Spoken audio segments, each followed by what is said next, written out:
Aloha mai kako, aloha.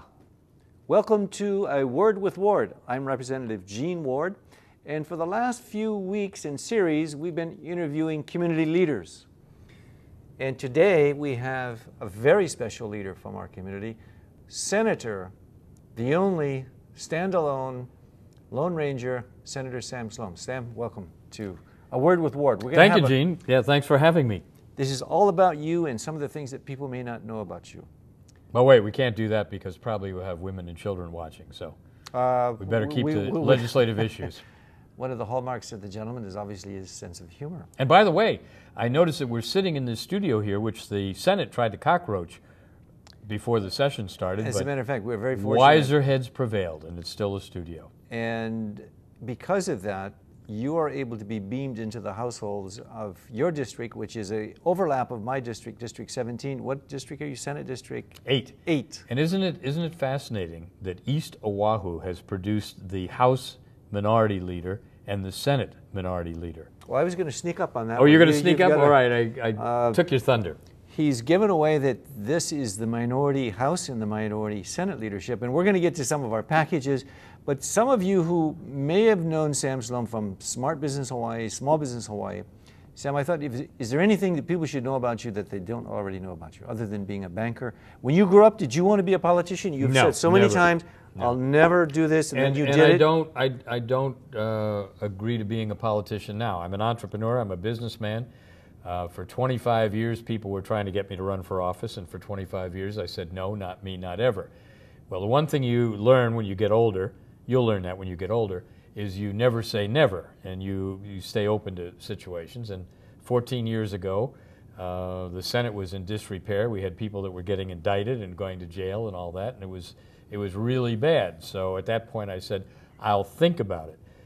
And I ran for office, and I've been very specific ever since. I support term limits. I support limited government. I've never run for any other office because I don't have, there's no political DNA in here. Wait, let's see. Oh, yeah, no political DNA in there. I do this as a defense to business people, particularly small business people everywhere, and the fact that I do see elective office as an extension of our civic responsibility. We wish more people voted. Less than half of the people vote. That takes, a couple minutes every 2 years. But this is an opportunity to give back to the community, and every once in a while we do something right in the legislature. Every once in a while we can help some people, and all that makes it worthwhile. But that's the extent of my political. So in the beginning, you had no idea you would be here in the absolutely not. Senate and doing what you're doing. But I must admit, I do enjoy the Senate. We certainly are more collegiate and more organized than the State House. I think we probably have longer debates and more serious debates, but then again, that's easier because there's 25 of us versus 51 in the House. But we've had ups and downs and things like that. And Gene, people have come to me this year, since I'm the only Republican out of 25 senators, and they've given me their condolences, or they say, "Oh, poor ting," and they say, "You must be frustrated." Well, I'm not frustrated because I know why I'm here. Nobody twisted my arm. I don't have to be here, but I'm here to represent a point of view, as you do. And we both know that even though we're called minority, in fact, we probably represent the majority of opinion, fiscal responsibility, and families and so forth within Tell us the community. about that. Tell us how about, because the impression that many readers, viewers may have is that, no, that's not the case. Tell us we wouldn't be having this same conversation if we were in Pennsylvania or Ohio or one of the other states that had been Democrat and completely switched, in November of 2010. I think there's 30 legislators now that are run by Republicans. It's tremendous. The majority of the nation speaks on these values that we're suggesting. We are the bluest of the blue states, and that's the way it is. And a lot of people here that basically, they share our ideas, they share our commitments, but politically, for one reason or another, and there are several reasons, they are Democrats. For one reason, if you want to get ahead in this community, say you're a Republican or say you're a Democrat and see who gets the better opportunity. If you're in the legislature, we know because we don't get committee chairmanships, we don't get a lot of our bills heard or certainly passed, although we get some done. And our role here really is to speak up and represent the people that we are representing and to try to craft better legislation In the Senate, we have the added responsibility of confirming the governor's appointees, judicial and cabinet level and board people and all that. So it's it's quite a responsibility, but I never forget for a day, a moment, why we're here and who sends us, and it's the public. And some people said during the election that maybe Hawaii hadn't suffered enough, and that's why we didn't have a change or a turnaround as they did in many of those other states. Well, certainly you and I want us to succeed and to prosper. We don't want people to suffer. But it's true that even during the campaign last year, even the Republican governor and her administration were saying, oh, it's not so bad. Our unemployment is half the rate of the national rate and far below a number of other states and things like that. And the fact that we're insulated, we've got that 2,500 miles of ocean between us, the fact that we can't go between and among the islands inexpensively and efficiently, the fact that we drove out the super ferry here, which would have united the islands, it makes it really difficult, so that it's like the old Japanese proverb, the nail that sticks up is the one that gets hammered. So it's much better, everybody get along, go along, sing the same song. But you and I, we didn't learn the lyrics to those songs. We're still old school. We stand up for traditional values and free enterprise, a marketplace, and fiscal responsibility. And you're not only the only nail that stands up, you're the only minority person who stands up. What is it like? Well, it's You've been really called fun. the Lone Ranger. Yeah. People can't imagine that. how you can be a caucus of one and do your job and be as enthusiastically Well, see, I have engaged. an easier task than you do. You've got 7 cats, so there's 8 cats, and you've got to herder. organize them and all that. And Republicans by nature, we're very independent, right? I mean, even when Fred Hemmings and I were together, we would vote against each other on occasion. We vote against the governor, and people couldn't understand that. That's great that you're independent. But now that I'm the minority leader in the Senate, I have arguments with myself, but I always win, and I always come out on top.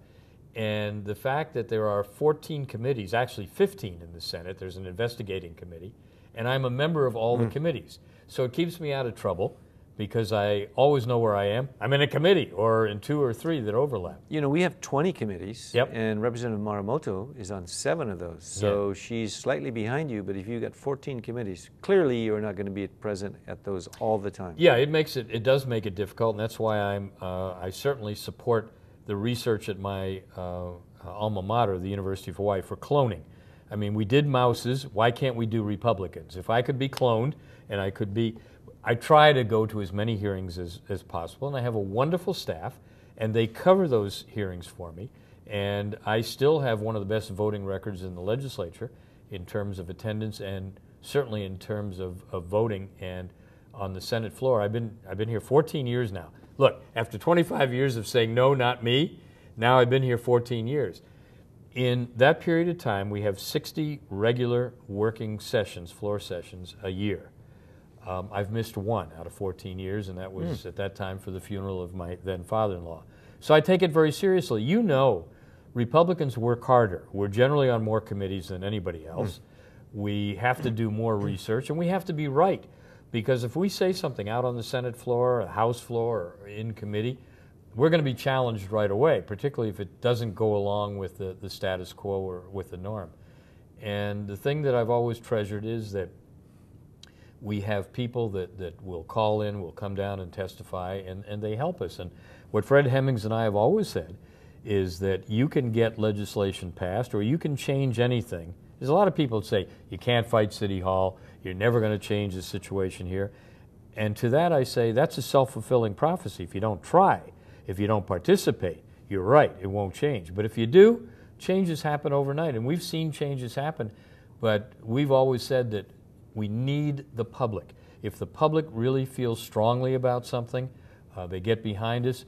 It doesn't matter that we're Republicans. It doesn't matter that there's 8 of you or only 1 of me. We can get things done. Okay, and we've shown that in the past. Let's talk about some issues. Right Sure. now, you're sitting on the Ways and Means Committee. Yes. I sit on the Finance Committee. Right. How is the 800 million plus deficit, according to the Ways and Means, going to be tackled, wrestled down, settled, or is it going to carry over? Because we got to have a 6-year really interesting. balanced budget. And we both heard the governor's State of the State speech and all. He used a figure of $844 million deficit over the next 2 fiscal periods. Plus, he said, plus the operating deficit. I did the calculation on these figures early this year, and I came up with over $1 billion in deficit. Over the 6 years? Over 2 years. Over 2 years, $1 billion deficit. There's no question about it. And what he has proposed and what his departments have proposed is they say, we don't like furloughs. Well, you and I didn't like furloughs either. We didn't want furloughs. That was the unions that pushed for that. They want to put back everything that Governor Lingle wisely stood against in terms of saying, hey, we can't afford it, so we can't spend it. Every single mom, every family, every small business goes through the same thing on a weekly or monthly basis. There are a lot of things that they would want. If they can't afford them, they don't do it. We're not getting the signals from the new administration that they're willing to cut back. What they're trying to do instead is put back everything that they had and then some. I mentioned that I had had the pre-session hearing with the Department of Human Services. Their budget for next year now is $2.3 billion. Our largest single department is Department of Education at $2.7 billion. In a couple of years, Human Services, which is basically welfare and subsidies, is going to be our #1 expenditure. So I don't see them cutting back. And in the governor's State of the State, he talked about more taxes. He talked about taxing pensions, which you and I will fight. He talked about more taxes on alcohol. That's easy, but what's the new day about that? They always tax cigarettes and alcohol. They want to tax my sodas. You know I'll fight to the death on my Pepsi because I'm already being taxed. I have the beverage deposit tax that I'm paying, and they want to do that, but they haven't talked about the core systemic changes that we need, and that's cutting back on government itself. And is there waste out there? You betcha.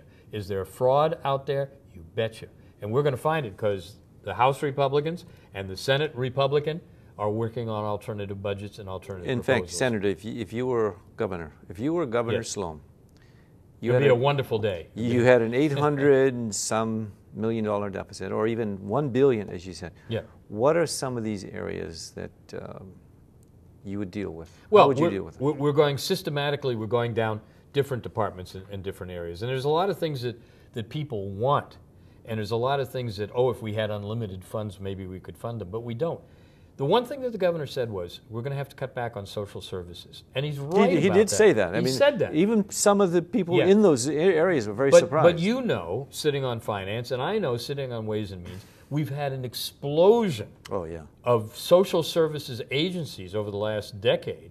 And you've got a lot of duplication of services. You've got a lot of these agencies that have become totally dependent on state and or federal government subsidies, and they're not going to get them. They're not going to get the money from the feds because you got 49 other states trying to get that money too. So I would look in the area of social services.